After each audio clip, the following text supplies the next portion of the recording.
Nous sommes la première génération d'éducateurs, parents, enseignants à accompagner des enfants qui deviennent grands à utiliser et à grandir avec les réseaux sociaux. On essaye de digérer tant bien que mal, hein, les discours tantôt alarmistes, tantôt enthousiastes. Donc on va essayer pendant 1 heure de se poser avec mon invitée, Béatrice, pour parler des réseaux sociaux et de nos jeunes. Béatrice, qui êtes-vous? Bonjour. Bonjour Nathalie. Alors je suis, journaliste, donc spécialisée, en éducation et en parentalité et donc effectivement je viens de terminer une enquête, sur, la question du rapport des ados sociaux des ados pardon, avec les réseaux sociaux, donc qui a été publiée chez Canopé. Puisque voilà, c'est des questions qui m'intéressent énormément et sur lesquelles j'avais, le désir d'outiller un peu, les parents et les éducateurs. Et on voit dans quelle direction vous allez, parce que le titre est très explicite. Nos ados sur les réseaux sociaux, même pas peur. Alors allons-y, abordons ce sujet. Alors on avait envie de commencer cet entretien, cet échange par un petit retour en arrière, un petit retour historique. Est-ce on peut parler du regard qu'on porte, quel que soit le sujet, sur les générations qui nous suivent? Oui, alors, c'est toujours donc justement, c'est cette question de la peur et du rapport à la peur qui va un petit peu, j'imagine, traverser tout cet échange, de ce matin. Parce que moi, j'ai essayé de me poser la question: «Est-ce que c'était récent, comme ça, qu'on ait des inquiétudes par rapport aux cultures, aux objets culturels, qui passionnent les jeunes, qui les interpellent, qui leur plaisent?» Et alors d'un côté, on a une espèce de discours, on dit, voilà, les jeunes c'était mieux avant, comme si c'était un discours intemporel qu'on pouvait retrouver dans toutes les sociétés, à toutes les époques. Et puis de l'autre, cette sensation que voilà, il se vit quelque chose aujourd'hui d'inédit. En réalité, cette méfiance à l'égard des jeunes, elle n'est pas si ancienne que ça. Alors sur Internet, on trouve souvent des citations de Platon, par Ouais, exemple, tout à fait. sur la jeunesse qui ne respecterait plus les adultes, etc. En réalité, c'est des citations qui sont un petit peu sorties de leur contexte. Je suis persuadée que les enseignants de lettres classiques sauront mieux me corriger, mais voilà, en fait, c'est pas du tout une critique de la société de son temps, c'est vraiment une réflexion philosophique sur ce que doit Hmm. devenir la société et les risques éventuels d'une société voilà, qui laisserait justement s'installer cette domination des jeunes sur les adultes. Donc, on n'est pas du tout dans une critique vraiment historique. En revanche, au 19e siècle, on a l'émergence de ce discours sceptique sur la jeunesse. Je pense notamment aux travaux de l'historienne Agnès Tiercé qui a vraiment documenté ça. En fait, ce qui se passe au 19e siècle, c'est que bon, bah, déjà, on vient de vivre la Révolution française, on a remis en question le pouvoir du roi, on l'a décapité, donc c'est une grosse remise en question quand même. Et donc, symboliquement, en fait, on a remis en question le pouvoir des pères, des adultes. Et on est dans un siècle d'expérimentation politique. Il y a des révolutions, il y a différents régimes qui se succèdent. Et c'est le moment où émerge aussi une réflexion sur l'adolescence, en lien avec la pensée Hmm. romantique, sur l'exaltation des passions. Et donc, ce moment de la vie, l'adolescence, d'abord qui commence à émerger, hein, parce qu'avant, on passait Oui. directement de l'âge de l'enfance à l'âge adulte, en se mariant, en travaillant, donc en se mariant pour les filles, en rentrant dans le monde du travail pour les garçons. Et puis, petit à petit, là, donc dans la bourgeoisie, on commence à faire des études secondaires, on commence à aller dans les collèges, et donc à avoir ce temps de latence entre l'enfance et l'âge adulte. Et un temps un peu explosif où il se passe, on revendique, voilà, et on participe à ces révolutions, à ces réflexions du siècle. Hmm. L'adolescence commence à être associée au temps de la contestation et de la mise, à la fois l'espoir d'une société nouvelle, mais aussi la contestation donc des idéaux, des De l'ordre, valeurs, oui, de de l'ordre l'ordre. établi. Ouais. Donc c'est à ce moment-là que ça naît. Et après, alors tout au long du XXe siècle, en fait, on voit émerger des paniques sociales à chaque fois que un nouvel objet culturel arrive. Donc on a l'arrivée des premiers romans policiers. On dit ça y est, ça va augmenter la délinquance des jeunes, la criminalité, parce que bah, comme on dit aux gens un peu comment tuer d'autres, et ben le crime parfait, ils vont le faire. Donc on a très très peur des apaches à l'époque. Donc c'est comme ça qu'on appelait les bandes de jeunes. Après arrive le cinéma. On dit oulala, il se passe des choses dans ces salles obscures, c'est pas sain cette atmosphère-là. Et donc moi j'ai retrouvé des livres de parentalité dans lesquels il y a écrit voilà les adolescents qui fréquentent les cinémas plus de 5 fois par semaine sont ceux qui deviennent des délinquants. Donc vous voyez, on a vraiment le même type. Ouais, ouais, tout à fait. Je vous passe un peu rapidement. On arrive aux jeux vidéo, évidemment, dans les années 80, où à nouveau, panique à bord, qu'est-ce qui va se passer et voilà. Et donc, finalement, on transpose vraiment cette angoisse à chaque fois qu'une culture émerge chez les jeunes, alors même que les adultes n'y ont pas été socialisés. Et ce qui est très rigolo, c'est que là, typiquement, donc, sur la question au rapport au numérique, et on le voit beaucoup sur les jeux vidéo, la génération d'adultes, donc, qui est adulte aujourd'hui, qui a été enfant dans les années 80, commence à revendiquer comme un véritable patrimoine les premiers jeux vidéo en disant ah oui mais c'est formidable, c'est de la culture vidéoludique et donc ça devient quelque chose un objet important et intéressant alors même que les nouveaux, alors ça par contre on est toujours en distance donc voilà, donc c'est très très étonnant de voir comment on légitime en fait en devenant adulte la culture de son enfance, mais on porte toujours le même regard sceptique et distancié à celle que les adolescents amènent. Bon, ça, c'est pour poser le contexte parce Voilà. que je pense que c'est important. Alors, ça n'empêche pas la critique parce qu'il faut en avoir et la critique, elle est dans les deux sens. Hein, c'est se poser et regarder ce que ça peut apporter et ce que ça peut défaire. On a peur de quoi dans le numérique finalement, de façon générale et sûrement en tant que parent et éducateur? Alors, on a peur de beaucoup, beaucoup de choses, hein. Ce qu'ont montré les dernières enquêtes, et là, je pense en particulier à celles qui sont relayées dans le livre blanc de la parentalité numérique qui a été donc publié par l'Open et l'UNAF, donc l'Union des familles. C'est que, en fait, c'est devenu la peur numéro un des éducateurs. C'est devenu vraiment, mais alors pas parce que ça a créé vraiment de nouvelles peurs, mais parce que ça en a rassemblé beaucoup Oui, sous c'est ça. cette même catégorie, en fait. Donc, derrière la peur du numérique, il y a évidemment la peur de l'échec scolaire, hein, qui est quand même Et oui. très, très importante.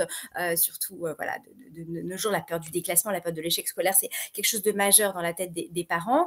Et puis, plein d'autres. La peur des mauvaises fréquentations, la peur des mauvaises influences. Voilà. Et puis, se sont greffées d'autres peurs un peu plus contemporaines, par exemple la peur des infox. D'être manipulé, des fake news, donc tout cela s'est un peu agrégé et a fait quelque chose d'énorme. Et donc, quand on parle des écrans, tout de suite, c'est le vocabulaire de la peur, de l'angoisse qui vient, voilà, qui est mobilisé à la fois par les parents, par les enseignants, et puis dans le discours public.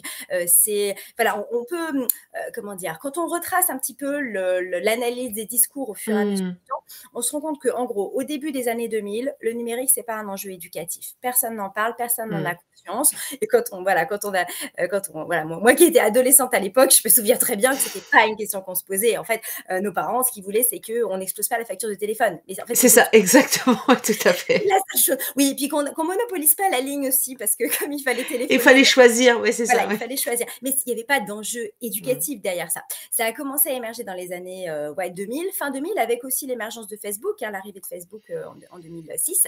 Et donc, il a commencé à y avoir les premiers travaux, on a commencé à parler de parentalité numérique, ce genre de choses. Et puis, à un moment donné, au début des années 2010, il y a eu une espèce de, pas de concurrence, mais enfin, on avait d'un côté des discours très angélistes et de l'autre côté des discours très alarmistes. Donc, typiquement, le chantre de l'angélisme, ça a été le philosophe Michel Serres, avec son livre donc Petite Poussette, où il décrivait en fait ce que seraient les enfants d'aujourd'hui et de demain, en disant ils vont plus penser pareil, ils vont plus rentrer en relation les uns avec les autres pareil, ils vont plus apprendre pareil, et ça va être formidable, ça va être merveilleux. C'est lui qui a notamment popularisé en France le fameux mythe des digital natives, donc l'idée que les enfants qui seraient nés avec les technologies numériques, ce serait un peu pour eux une sorte de langue maternelle, ils n'auraient pas besoin d'apprendre, ils l'auraient un peu de manière, ils l'intégreraient de manière automatique. Bon, évidemment, ça a été complètement déconstruit, mais enfin voilà, c'est pour vous donner un peu le positionnement. Et puis de l'autre, on avait des alarmistes, par exemple Michel Demurger, je pense que c'est le chef de file des alarmistes, qui nous disent non, ils vont devenir crétins, ils vont devenir idiots, c'est une catastrophe. Et quand on analyse un peu comment ces discours ont évolué, on se rend compte que le camp de la peur a quand même un petit peu gagné aujourd'hui, et c'est très difficile d'introduire de la nuance, de la complexité, et de se dire ok, il y a peut-être des difficultés, mais il y a aussi des opportunités, et ces difficultés, comment on les aborde. Mais du coup, c'est ce que vous dites, hein, entre technophilie et technophobie, c'est compliqué de savoir à quel sein se vouer et comment mettre un peu de raison dans tout ça. Est-ce que Qu'est-ce qu'on sait aujourd'hui, finalement, de toutes ces craintes d'addiction aux écrans? Voilà, on en est où aujourd'hui? Oui, effectivement, bah, pour les parents, pour les éducateurs, pour les enseignants, c'est très, très difficile de s'y retrouver parce qu'en fait, les Mmh. discours, qui sont portés dans la scène publique, d'abord, ils sont très polarisés. C'est-à-dire que c'est pas du tout des discours nuancés. On va tout de suite, C'est ça, prophétiser tout à des fait. catastrophes absolues et donc ça, sur le plan, émotionnel, hein, d'abord, c'est assez violent et puis, Mmh. bah, on est paralysé, en fait. Ça a un effet anesthésiant. On va plus réussir à mobiliser son esprit critique pour dire: «OK, bon, il y a peut-être des problèmes, mais je suis en capacité de les aborder. Je sais quoi faire pour éventuellement prévenir. En tout cas, j'ai une prise dessus. Donc ça, c'est un côté vraiment complètement anesthésiant. Et puis, il faut bien le dire, les experts qui se présentent en tant que tels dans l'espace public n'en sont Mmh. pas toujours. Tout C'est-à-dire à que fait. dans le lot, on a des chercheurs effectivement qui travaillent vraiment sur la question. Alors, j'en cite pas mal dans mon livre, hein, mais je pense à Anne Cordier, Jocelyn Lachance, euh, Séverine Erel, enfin voilà, des gens Mmh. dont c'est vraiment le travail en fait d'étudier ça et qui ont plutôt des discours nuancés, qui vont dire oui, il y a des problèmes, mais voilà, on Tout n'est à fait. pas, il n'y a pas de matière non plus à paniquer. Mmh. Et ces gens-là sont très très peu écoutés parce qu'ils ne Oui, produisent pas un discours qui va être cohérent avec les attentes déjà du lectorat et du monde médiatique où on veut mmh. des messages clairs, tranchés et très Clivant. polarisés. Ouais, c'est ça, Clivants, ouais. exactement. Mmh, Et de mmh. l'autre, il y a des gens en fait dont c'est pas du tout le métier et qui vont venir prendre la parole, mais voilà, on va leur attribuer un statut d'expert, mais ils n'en sont pas, en tout cas, c'est pas leur travail. Donc, en fait, ce qu'ils donnent, c'est des opinions. Voilà, donc ça c'est un véritable problème. Ou alors, on a aussi une catégorie qui est un petit peu différente, qui est celle des praticiens, donc des médecins, des psychiatres, Oui. etc., qui ont une certaine expertise. Mmh. Hein. Là, je ne vais pas du tout la contester, mais par contre, ils ont des gros biais de sélection. Parce qu'en fait, qui est-ce qui va chez le psychiatre? Bah, c'est quand même les enfants qui vont pas trop trop C'est bien. ça. Donc, quand ils disent, moi, j'ai vu débarquer une épidémie d'enfants qui, ok, mais en fait, dans les cabinets, auprès de, Oui, voilà, oui, donc c'est ça. c'est un échantillon d'enfants qui vont pas très bien. On peut pas prétendre extrapoler l'état d'une génération à partir de ça. C'est très, très biaisé. Donc, oui, c'est des signaux d'alerte. On peut les prendre en considération. C'est une expertise qui a son degré de validité. Mais attention, on ne peut pas en faire des généralités. Maintenant, pour revenir vraiment sur le fond de votre question, parce que du coup, j'ai fait un peu une Non, non, non, digression. mais c'est important parce que je pense que finalement, il y a quelque chose, pour nous à outiller et à équiper en tant qu'adultes, enseignants, parents, éducateurs, qui est de l'ordre de l'esprit critique aussi de l'information qu'on nous apporte. Oui, tout à fait, de la qualification de Oui, l'expertise, en fait, parce que je pense pas qu'on soit vraiment en capacité de se dire: «Oui, ça, c'est un propos qui est fiable ou non». En fait, ça, c'est pas réaliste à tout à fait. l'échelle, de d'un individu Mmh, dans la société. Par contre, on peut se dire: «D'où me parle cette mmh, personne? Est-ce que c'est une personne qui a travaillé sur le sujet? Est-ce que c'est un praticien, justement, mmh, un clinicien? Est-ce que» voilà, qui, en fait, est cette personne? Et aujourd'hui, bah, on voit débarquer sur les plateaux de télé, des gens qu'on appelle éditorialistes, mmh, typiquement, bon, mmh. qui, en fait, n'ont aucune Tout à fait. qualification. Donc c'est très important de le garder à l'esprit. Voilà. Après, donc sur la question de où est-ce qu'on en est, alors évidemment, je ne vais pas pouvoir répondre sur Non. tous les sujets parce que c'est un peu long, mais donc si on prend par exemple la fameuse question de l'addiction, Oui. dont on parle beaucoup et qui est très, très, très, très visible, bah, par exemple, aujourd'hui, ce qu'on peut rappeler quand même, c'est que ça fait l'objet d'aucun consensus scientifique, Ouais, cette c'est ça. catégorie-là. Mmh. C'est-à-dire que quand on regarde donc, dans le DSM, hein, la dernière Mmh. version, le DSM, c'est la grosse Bible qui répertorie les maladies psychiatrique édité par la Société américaine de psychiatrie. C'est une référence, en fait, Mmh. un peu à l'échelle mondiale. Ça ne veut pas dire qu'il n'y en a pas d'autres, hein, mais bon, aujourd'hui, ça représente le consensus scientifique autour de la caractérisation et la description des maladies psychiatriques. Il n'y a absolument aucune Mmh. forme d'addiction aux réseaux sociaux, Mmh. absolument pas. Mmh. La seule chose qui a et qui pourrait se rapprocher, c'est le trouble du jeu vidéo, donc Mmh. video game disorder. Mais alors attention, c'est pas parce que un adolescent aime beaucoup les jeux vidéo qu'il est atteint Et de oui, ce c'est ça. trouble. Mmh. On parle d'une désocialisation totale de plusieurs mois, je Mmh. crois que c'est de 6 mois à un an, désocialisation Ouais. totale Mmh. en raison de l'usage des jeux vidéo. Donc voilà, même si une fois il est arrivé à un adolescent de passer sa nuit sur le dernier Zelda, ce n'est pas ça le Ouais, trouble ouais, du jeu tout à vidéo. fait, ouais. Mmh. Et donc, on n'a pas l'équivalent pour les, comment dire, pour les réseaux sociaux, pour la simple et bonne raison que désocialiser sur un espace Et qui oui. précisément vise la Mmh. socialisation, déjà, c'est impossible à définir, c'est un Mmh. non-sens. Mmh. Donc, on on pourrait pas extrapoler en fait le trouble du jeu vidéo à un éventuel trouble des réseaux sociaux. L'autre point qui est aussi comment dire important à garder en tête, c'est que souvent une consommation très importante, un usage très très très important, en réalité c'est plus le symptôme, enfin la Et conséquence oui, du problème que l'origine du tout problème. à En fait, fait. c'est pas qu'un adolescent commence à aller sur les réseaux sociaux et il devient addict et il devient dépressif. Non, c'est qu'en général, il a des troubles Mmh. anxieux ou des troubles dépressifs et en fait, il va aller chercher en ligne de quoi les anesthésier, de quoi penser à autre chose, de quoi Mmh. détourner en fait sa dépression. Donc c'est une stratégie d'adaptation en fait. Ça ne veut pas dire que ça mérite pas de l'attention, mais si on ne cherche pas le Et oui. problème sous-jacent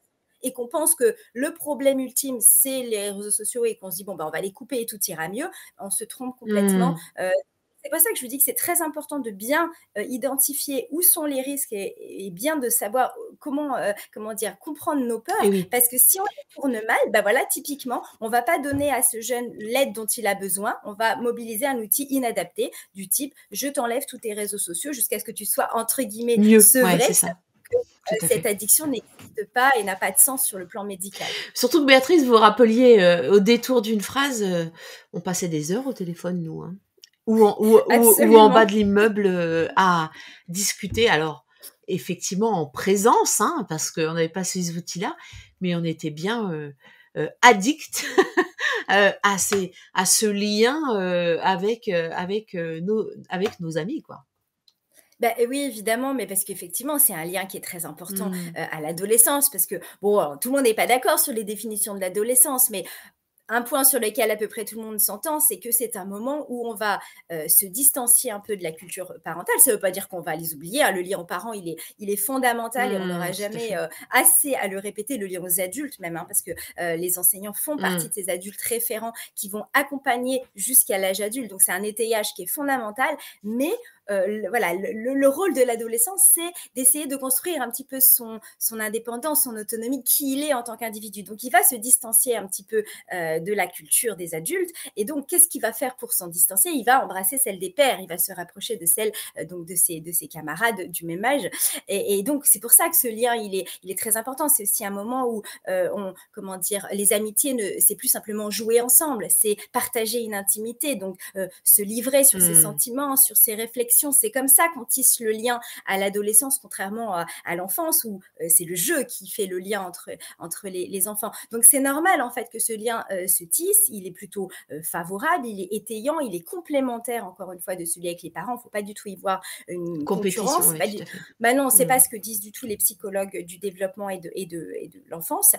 Donc voilà, c'est un lien qui est à cultiver. Par contre, la question c'est de savoir dans quel contexte en fait ils ont la possibilité de le faire. Et oui, vous vous rappeliez que bah, nous on allait dans la rue, dans l'espace extérieur. Et ce qu'on peut observer, là il y a quand même pas mal de sociologues, psychologues qui l'ont observé, c'est que la possibilité pour les jeunes d'investir l'espace extérieur s'est réduite en fait Tout au à fil fait, des années. c'est clair. Ne serait-ce que parce que, alors pour les enfants, c'est vraiment la logique du risque Mmh. zéro. Un enfant n'a rien à faire dans la rue. Alors quand on regarde l'évolution depuis allez, les années Tout à 50, on se fait. rend compte que à 10 ans, un enfant dans les années 50 avait le droit de faire plusieurs kilomètres seul Mmh. et pas de problème. Et puis ça se réduit. Aujourd'hui, s'il a le droit d'aller acheter du pain au bout de la rue, on est déjà bien Oui, c'est content. ça. Euh, donc voilà, Quel donc il y a le risque! choc.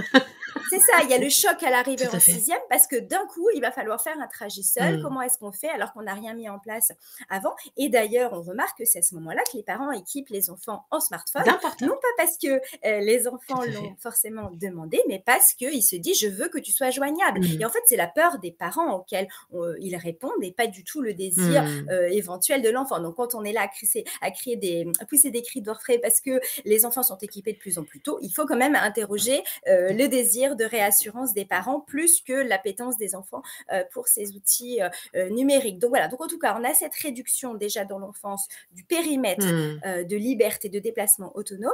Et puis on a vu parallèlement criminaliser quelque part la présence dans l'espace Oui, public des adolescents. tout à On fait. pense aux lois Sarkozy qui ont institué un délit hein, donc de squattage dans Ouais. les cages d'immeubles, Mmh. les cages d'escalier, pardon, les halls d'immeubles. Donc voilà, c'est devenu en fait Mmh. interdit, c'est devenu répréhensible, alors que ça l'était pas jusque-là. On avait le droit d'occuper quand même l'espace public Mmh. comme on le souhaitait. Voilà, j'ai vu aussi passer l'année dernière le fait que certaines piscines voulaient interdire l'accès à des jeunes de moins de 16 ans. C'est quand même énorme, 16 ans non accompagnés, parce que quand même, ils risquaient de faire un petit peu de bruit, d'éclaboussures. Ouais, Enfin, ça risquait de pas être ouais, exactement aussi lisse et c'est ça. policé que ce qu'ils souhaiteraient. Mmh. Donc ça, c'est quand même une évolution qui est majeure. Donc si les jeunes ne peuvent plus investir l'espace extérieur, que les parents en ont peur, qu'ils disent vaut mieux qu'ils soient à la maison, comment s'étonner qu'ils aient envie d'aller sur les réseaux sociaux, puisque c'est le dernier espace de liberté qu'il leur reste pour tisser des liens et entretenir ces liens avec leurs amis. Voilà, on aborde le sujet, cet espace, numérique, cet espace de socialisation, mais du coup, on a quand même envie, alors, d'accompagner au mieux, en tant qu'éducateur, en tant que parent, et ne pas mettre en danger, nos enfants. Donc comment on balise cette, cet espace, cette utilisation des réseaux sociaux et qu'est-ce qu'on fait avec nos enfants, nos grands-enfants, pour les outiller, voilà. Bah, d'abord, on accompagne, Mmh mh. c'est-à-dire que, avant un certain âge, c'est pas possible d'avoir une utilisation des réseaux sociaux seul. C'est pas pensable et c'est Mmh. pas souhaitable. J'ai envie de dire, c'est exactement comme, l'apprentissage pour aller, seul dans la rue. En fait, on peut Et faire le oui, tout à parallèle fait. sans aucun problème. Si vous voulez qu'à 11 ans, pour l'entrée au collège, l'enfant soit en capacité de faire seul son trajet, vous allez lui apprendre des choses avant. On va l'accompagner, on va lui montrer comment traverser une route, Mmh. à quoi il faut faire attention, quels sont les endroits qui sont sûrs, quels sont ceux qui le sont moins, ou voilà, quelles sont ses ressources si jamais il n'arrive pas à traverser, vers qui peut se tourner, à qui peut demander de l'aide. Bon, je ne vais pas détailler la suite, mais c'est Mmh. pour dire qu'en fait, il faut transposer la même chose sur les réseaux sociaux. Donc pour l'instant, on a l'âge théorique, parce qu'il est très très théorique, de 13 ans comme âge minimal d'inscription sur les réseaux sociaux, qui d'ailleurs ne correspond absolument pas à un âge en lien avec la Mmh. maturité de l'enfant, mais simplement à la législation américaine d'exploitation des données Ah commerciales. oui, Donc c'est juste d'accord. pour dire OK. que l'important, c'est quand même de se poser la question de la maturité de son enfant et de sa Mmh. capacité à réfléchir là-dessus. D'ailleurs, la majorité numérique, c'est plutôt qui a été proposée, c'est 15 ans pour une inscription seule. Donc 13 ans, c'était avec l'autorisation des parents. Donc voilà, donc déjà, ça peut pas être avant 13 ans. On le sait qu'il y a déjà des enfants dessus, mais ça ne peut pas être seul. Donc c'est une utilisation qui est côte à côte avec le parent. C'est pas simplement je te laisse faire et je regarde de temps en temps. C'est vraiment une utilisation côte à côte Mmh. pour comprendre, pour saisir le fonctionnement, pour en identifier voilà, les tenants et les aboutissants. Ça, c'est une chose qui est importante. Après, bah, évidemment, il faut les informer. C'est ce que je vous ai dit tout à l'heure. Les digital natives, ça n'existe pas. Non. Donc, la question, c'est savoir où sont les paramétrages, qu'est-ce qu'on peut faire en termes de confidentialité, comment est-ce qu'on crée un compte qui soit privé, qui en accepte, voilà, les sensibiliser au fait que on va pas donner son nom, on va pas mettre ses photos, on va pas dire où est-ce que on habite, on va pas donner des rendez-vous à des gens qu'on connaît pas, tout ça, ça se discute, ça se prévoit et ça s'anticipe, voilà. Et puis, évidemment, donc ça, cet accompagnement-là, il est voué petit à petit à disparaître. C'est le principe de l'éducation à l'autonomie. On considère aussi, et ça c'est très important, qu'il y a un âge à partir duquel les enfants ont droit à leur autonomie relationnelle. Et c'est vraiment Mmh. très fondamental. Ça fait partie des droits de l'enfant, hein, cette dimension-là. Ça veut dire qu'à partir de 13 ans, le parent doit se mettre en retrait. Il ne peut plus continuer à aller fouiller, c'est pas possible, dans les conversations des enfants, dans des adolescents, des échanges qu'ils peuvent avoir, parce que de la même manière qu'il ne s'immiscerait pas dans une conversation de cours de récréation, il n'irait pas écouter les Mmh. échanges, et ben, en fait, ça va se passer de la même chose, de la même manière en ligne. C'est le même respect qu'il faut avoir. Donc là, moi, je mets vraiment beaucoup en garde, parce que le livre blanc de la parentalité numérique avait montré un pourcentage très élevé de parents qui installaient des logiciels espions sur les téléphones de leur enfant. Il faut quand même se souvenir que c'est les mêmes logiciels qui sont utilisés par les conjoints violents pour surveiller les Mmh. agissements Mmh. de leur compagne. Donc, c'est pas rien en termes de symboles. Et donc, c'est au risque de fragiliser complètement le lien Le de lien, confiance. D'autant qu'il tout y à en fait. a une proportion importante qui n'informe même pas l'enfant. Donc, c'est pour Mmh. dire à quel point. Et donc, on encourage les enfants à être dans une forme de relation paranoïde où en permanence, ils ne savent pas ce qu'on sait d'eux ou non. Donc, ce n'est pas non plus éducatif sur leur droit à la vie Mmh. privée, sur leur droit à être respecté par rapport à ça. Et même, enfin voilà, c'est vraiment quelque chose de fondamental. À un moment donné, il va falloir s'éclipser, on ne surveille plus et surtout, on fait confiance. C'est ça qui est le plus important. C'est un préalable. Après, ben voilà, on en discute. discute quand il y a des transgressions, on revient dessus. Il Mmh. ne s'agit pas de pas sanctionner et de tout autoriser, mais de partir de ce lien, de ce principe de confiance. C'est quand même important à partir d'un certain âge et respectueux de l'individu. Et puis Non, pardon, non, je vous en prie. Non, non, mais c'est que je j'ai quand même une question, c'est que, hem, beaucoup d'adultes se sentent, démunis, en fait, face ne serait-ce qu'à l'outil, heu les para vous parliez des paramètres, oui, il y a un décalage. Alors, on n'a pas de digital native, mais quand même, on a des enfants et des grands-enfants, qui savent bien se débrouiller justement avec, ces paramètres, ou pas d'ailleurs, mais les parents ne sont pas forcément plus en avance, donc non. on voit bien que le rôle de l'école peut être, là aussi. Alors, le rôle de l'école est évidemment là. Alors, moi, je parle des parents, mais c'est vrai que, en fait, l'idée, c'est de s'adresser à Tout l'ensemble à de la fait, communauté éducative. Pour moi, exactement. c'est fondamental. Il faut que tous les adultes de référence soient présents auprès de l'enfant. D'ailleurs, je Mmh. reviendrai sur le dernier conseil que j'ai à donner là-dessus. C'est vraiment important qu'il y ait une alliance parce que l'enfant va parfois se tourner vers ses parents, mais parfois se tourner vers quelqu'un d'autre. Mmh. Et c'est important qu'il ait plusieurs adultes de référence parce que tout le monde n'a pas les mêmes Tout ressources, à fait. tout le monde n'a pas les mêmes atouts Mmh. et tout le monde ne va pas avoir la même place non plus dans la vie Mmh. du jeune. Mmh. C'est vraiment important d'être unis et soudés par rapport à ça. Mais vous avez raison, les parents, ils sont pas. Et d'ailleurs, c'est très important de ne pas avoir le sentiment qu'il faut déjà être expert des réseaux C'est sociaux ça. pour pouvoir Mmh. accompagner Mmh. ses enfants. Non, mais par contre, on peut faire preuve d'esprit critique. Et là, les parents, comme les enseignants, c'est pas parce qu'on ne sait pas comment fonctionne un réseau social Mmh. qu'on n'a pas, en tant qu'adulte, déjà des balises, des outils, des bâtons. Mais tu peux me dire qui est-ce qui peut te voir là Mmh. et alors là, tu as répondu à ça, mais du coup, tu la connaissais cette personne. En fait, on a des compétences qu'on va pouvoir transférer aux réseaux sociaux. Et c'est ça, en fait, le gros enjeu Oui. de l'éducation à l'ère du numérique. C'est pas d'être soi-même déjà compétent et de connaître tous les réseaux Mmh. sociaux et tous les logiciels de filtrage et tout. Non, c'est de se poser des questions et être en capacité de transposer ses compétences éducatives à cet espace qui certes est un petit peu nouveau, mais bon voilà, et en fait d'adopter le même type de posture que quand on accompagne son enfant dans un espace qu'on ne connaît pas. Ouais, Quand tout on à arrive fait. dans un lieu qu'on ne connaît C'est pas, vrai. avec des règles qu'on ne connaît pas, on est quand même capable de l'aider. On est quand Mmh. même capable de dire attends, quand on visite un pays étranger par exemple avec son enfant, bon bah on ne sait pas déjà tout comment la manière dont Ouais, ça se tout à fait. passe, mais on a lu un guide de voyage et puis on pose des questions Mmh. et puis bah voilà, c'est cette compétence là en fait qu'on doit pouvoir réinvestir aussi dans ces espaces numériques. Donc on n'est pas démunis. Mais par contre, ça veut dire aussi que c'est intéressant de faire la démarche de découvrir avec son Oui. enfant et de pas être inquiet à l'idée de pas tout savoir. Ah, on ne sait pas comment régler tel paramètre, mais l'idée c'est de dire ne t'inquiète pas, on va trouver, Mmh. on va chercher. Mmh. Et si je n'ai pas la réponse maintenant, je vais avoir les moyens de la trouver et d'identifier les personnes ressources et référentes ou les outils pour pouvoir avoir la réponse à ma question. Donc, c'est ça vraiment la compétence des adultes éducateurs au sens large. Et c'est ça qu'il faut montrer aux adolescents, avec en plus cette volonté de découvrir avec lui, y compris d'apprendre d'eux, parce que c'est pas forcément inintéressant de leur dire attends, tu es très branché sur, je sais pas, TikTok, WhatsApp, j'en sais rien. Montre-moi comment ça Mmh. fonctionne. Est-ce que tu acceptes? Est-ce que voilà, quels sont les comptes qui t'intéressent? Ah oui, alors ça, tu as choisi ça comme ça. Mais là, j'ai vu que tu avais passé. Mais pourquoi? Et en fait, cette posture compréhensive, d'essayer d'analyser un peu avec des lunettes d'un ethnologue ce que font les enfants. D'abord, ça suscite du dialogue, et ça, c'est fondamental. C'est le dernier point auquel je voulais Mmh. arriver. Et ça suscite du lien, et ça permet à l'adulte d'exercer son esprit critique et de renvoyer un peu en miroir les doutes, et donc d'amener l'adolescent en fait à réfléchir sur ses usages, un peu avec voilà, une forme de maïotique. Ah, tu fais ça, mais pourquoi? Est-ce que tu es bien OK avec ça? Et voilà, et donc ça, c'est beaucoup plus fécond que simplement dire je t'interdis, il faut Et pas. oui.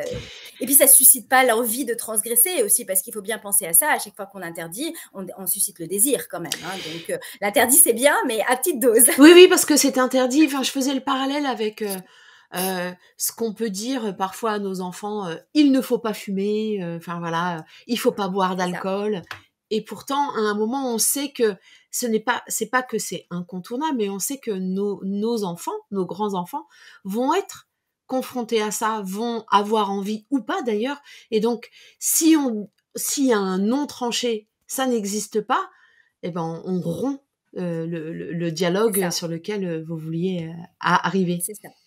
Oui et puis en plus on vraiment, l'interdit alors encore une fois, je dis pas du tout que c'est pas utile, hein. Il y a Bien des interdits sûr, qu'il faut tout à poser fait. parce que, il y a des enjeux de sécurité majeurs, on va pas faire toutes les expériences au monde, hein. C'est pour ça que moi je suis très par exemple, j'attire beaucoup l'attention sur la distinction entre risque et danger. Oui, tout Il à y a des fait. choses, on le dit aux enfants: «Non, je n'ai pas besoin de C'est l'expérimenter pour ça. savoir qu'il faut pas le faire. Stop, oui. Je ne vais pas traverser l'autoroute. Oui, tout Non, à fait. je Mmh. je vais pas essayer de le faire». Mmh. Donc ça, en fait, c'est même pas une question. Mmh. Par contre, il y a des choses qui présentent des risques, mais pas forcément des dangers. Si on monte, à l'arbre, on risque de tomber. Est-ce que pour autant on va jamais essayer de monter dans un arbre? Bah, peut-être pas. Si on utilise un couteau, on risque de se couper. Est-ce que pour autant, Mmh. personne ne s'est jamais entaillé le bout du doigt? Bon, bah, on va survivre à ça. Donc c'est ça qui est très important. Le rôle des éducateurs, c'est au niveau des dangers, d'assurer la sécurité, mais de permettre aussi aux enfants de se confronter à un certain nombre de risques. Et ce qu'il y a de bien en ligne, j'ai envie de dire, c'est qu'il y a beaucoup de risques qui sont peu engageants. Oui. C'est-à-dire que si on a écrit une bêtise sur un réseau social, on peut toujours globalement la supprimer. Alors, on va peut-être avoir un petit peu des histoires, mais c'est pas très, c'est pas Mmh. fondamentalement grave, c'est réparable. Et donc, c'est quand même quelque chose de très, très important et très intéressant sur ces espaces-là qui ont d'ailleurs permis voilà, des expérimentations importantes. Et puis donc oui, vous soulignez l'importance du lien, du dialogue. Ça, je pense que c'est vraiment le message fondamental à faire passer aux parents et aux éducateurs parce que en fait aujourd'hui, on est face à des jeunes qui, lorsqu'ils sont confrontés à des difficultés en ligne, n'osent pas Eh oui. forcément les rapporter aux adultes parce qu'ils ont peur Supprime. qu'on les Et confisque, qu'on bien leur sûr. prive de leurs outils. Et ça, c'est vraiment, vraiment extrêmement problématique parce que ça veut dire qu'on n'est pas en capacité de jouer notre Mmh. rôle au moment où ils en ont besoin, notre rôle de soutien, notre rôle de protection, au moment où ils en ont le plus besoin. Et donc, voilà, ça fait partie des choses qu'il faut mettre en place très, très tôt, de se dire, il y a quelque chose que tu as vu qui t'interpelle, qui te met mal à l'aise, que tu ne comprends pas, je suis là. Viens m'en parler, je te gronderai pas, je te punirai pas, je veux comprendre et moi mon rôle c'est de t'aider. Et souvent en fait les enfants sont en position de victime parce que lorsqu'ils sont par exemple exposés à des contenus violents ou pornographiques qu'ils n'ont pas souhaité, Mmh. ben, en fait c'est parce que les plateformes n'ont pas joué leur Eh rôle, ils ne oui. sont pas responsables d'être tombés là-dessus. Donc il faut absolument sortir de ce discours où on va accuser les enfants d'avoir eux-mêmes en fait rencontré les contenus inappropriés. Non, c'est les plateformes qui n'ont pas joué leur rôle, pas les enfants. Donc eux, ce sont des victimes qu'il faut pouvoir accompagner et à qui il faut pouvoir aussi montrer qu'ils ont des droits, c'est-à-dire Mmh. qu'on a le droit de ne pas être harcelé, on a le droit de devoir respecter sa vie privée, on a le droit quand on est jeune de ne pas être confronté à ces contenus inappropriés et tout ça, bah, il y a des processus de blocage, il y a des plateformes de signalement, la plateforme Pharos par exemple, s'il y a des cyberviolences, et on peut aller porter plainte si jamais on a été Mmh. victime d'autres formes de cyberviolence. En tout cas, le rôle de l'éducateur, c'est d'informer, c'est d'être à l'écoute et c'est de protéger en montrant à l'enfant qu'il n'est pas dénué de droits et qu'on est là pour l'aider à les faire respecter en Mmh. fait. Alors le hiatus là que je ressens, c'est ce on sait que les plateformes, notamment, ont un fonctionnement qui ne va pas dans le sens de la protection, ni de la santé mentale, ni de quoi que ce soit, de ses utilisateurs. Et du coup, notre rôle d'éducateur et là, je pense, au rôle de l'école, heu, n'est-il pas d'informer, les élèves justement du fonctionnement de la bulle dans laquelle, on les met pour les accompagner à, bah, garder enfin, à comprendre là où ils mettent les pieds finalement. Oui, tout à fait. Oui, oui, tout à fait. Les informer et surtout les aider à identifier, en Ouais. fait, à comprendre par eux-mêmes le fonctionnement des plateformes. Par contre, moi, ce que je pense qui est très important, c'est de ne pas forcément, enfin, je ne vois pas de raison de leur véhiculer le message que ces dangers-là ou ces risques-là ou ces écueils-là sont fondamentalement différents de ceux qu'ils vont rencontrer dans la vie réelle. Par exemple, la bulle de filtre, bah oui, c'est vrai que c'est un problème d'être toujours en contact avec des Mmh. gens qui pensent la même chose que nous et qui nous renforcent dans nos convictions. Mais c'est ce qui se passe dans les espaces sociaux. On C'est va vrai, fréquenter des gens qui sont qui nous globalement ressemble, d'accord avec c'est nous vrai. et qui nous ressemblent. Donc, très bien, sensibilisons à la bulle de filtre, mais alors dans ces cas-là, encourageons aussi dans la Mmh. vie réelle à aller à la rencontre de personnes qui viennent pas du même milieu que nous, qui ne nous ressemblent pas, et d'essayer de les comprendre dans une perspective de respect mutuel. Donc, c'est pas fondamentalement différent. En fait, les réseaux sociaux, ils sont un reflet de la manière dont nous fonctionnons, parce que, comme vous l'avez dit, ils sont dans une logique commerciale, donc ils veulent avoir des clients. Donc évidemment, ils veulent flatter le fonctionnement des clients, ils veulent pas faire autrement. Mmh. Donc ils ne font que reproduire ce que nous mettons déjà en place d'une manière ou d'une autre et qui nous convient.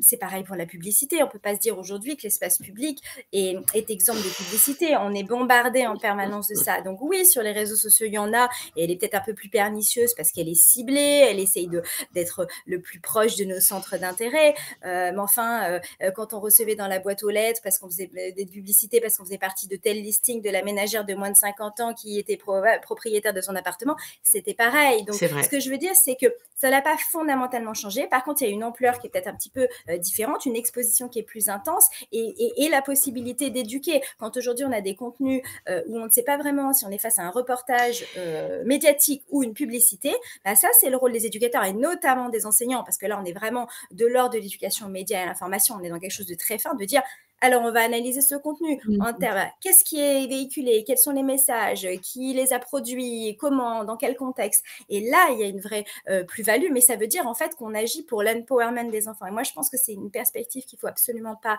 perdre de vue, c'est-à-dire que prévenir, informer, oui, mais pour renforcer la capacité Oui. d'agir. Mmh. Si c'est pour dire, vous êtes dans un monde terrible, il vous Oui, arrive des c'est ça. choses affreuses et vous n'allez rien pouvoir en faire, ça n'a aucun intérêt. Ça incapacite les enfants et ça ne leur permet pas de devenir des adultes autonomes. La question, c'est quelles sont les ressources? Regardez ce que vous pouvez faire. Regardez Mmh. ce qui est bien et qui est publié. Et ça, vous allez apprendre en fait à naviguer dedans et vous êtes capable, vous allez le devenir. Mmh.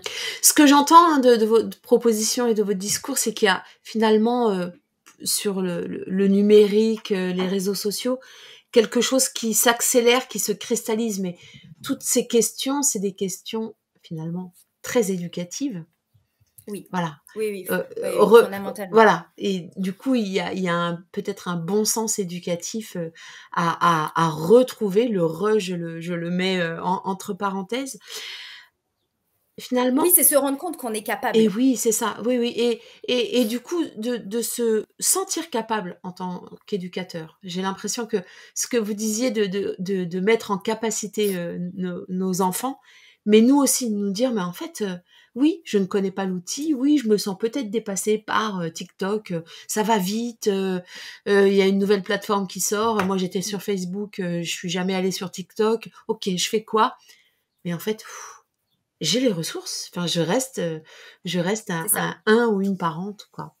OK. Oui, bah, moi, c'était vraiment le Mmh. gros projet de Mmh. mon livre, en fait, parce que moi, quand j'ai commencé un peu à analyser le discours médiatique, le sentiment que j'ai eu, c'est en fait, c'est terrible pour les parents, pour les enseignants, pour les éducateurs, parce que il est tellement anxiogène, il est tellement asséné de manière autoritaire, péremptoire et clivante qu'en fait, on ne leur donne pas les moyens d'agir. On Ouais, ne c'est leur ça. donne même pas les Mmh. moyens d'identifier où sont les véritables problèmes, où sont les Mmh. dangers et comment y répondre. Donc moi, ça a été vraiment la perspective qui m'a guidée tout au long de mon livre, non pas de se dire il n'y a pas de danger, il n'y a pas de problème, laissons tomber, non, pas du tout, mais de se dire Ouais, c'est comment ça. est-ce que je peux diffuser ces informations-là, les mettre à disposition des parents et des éducateurs pour qu'ils puissent s'en saisir et se sentir compétents et se sentir capables et dire ok, bon, il y a des choses, c'est quand même un gros défi, mais je peux y aller, je peux le faire et en fait, je n'ai qu'à transposer ce que je sais déjà. Et mon travail, c'est pas d'apprendre des nouvelles choses, c'est pas de découvrir de nouvelles postures, c'est de les transposer,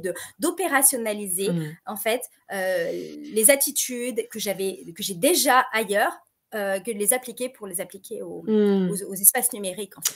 Et oui, et si on revient à cette posture, d'éducateur, parent, enseignant, enfin, vraiment au sens large, on est quand même des générations où on a tenté, on a réussi, hein, en réduisant l'espace dans lequel on confine, nos enfants, à tenter de tout maîtriser, et là, il y a quelque chose à lâcher qui est, cette incertitude, alors pour nous, mais aussi à transmettre à nos enfants, non?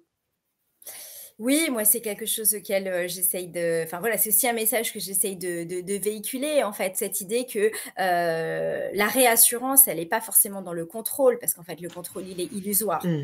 Il est illusoire pour des tonnes de raisons. Quand on est éducateur, quand on est parent, quand on est enseignant, on le sait, notre relation, elle est faite pour avoir, une date de fin. Mmh.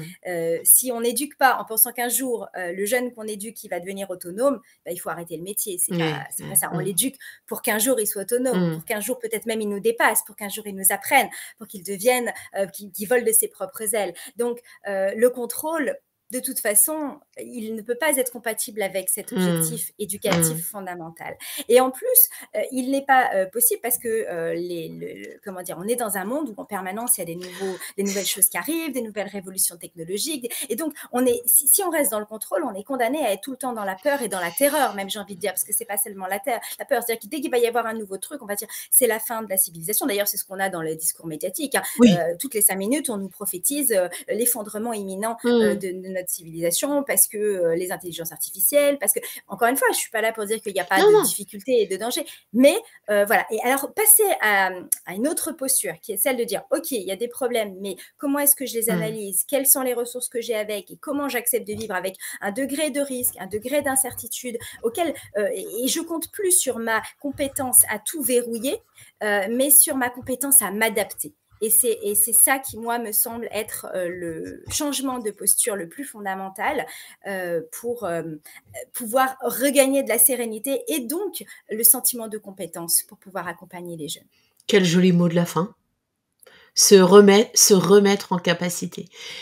Merci beaucoup, Béatrice, ce alors je ce positif, est bien, pas du tout naïf, hein, tout au long du voilà, c'est en tout cas, je veux bien juste le redire.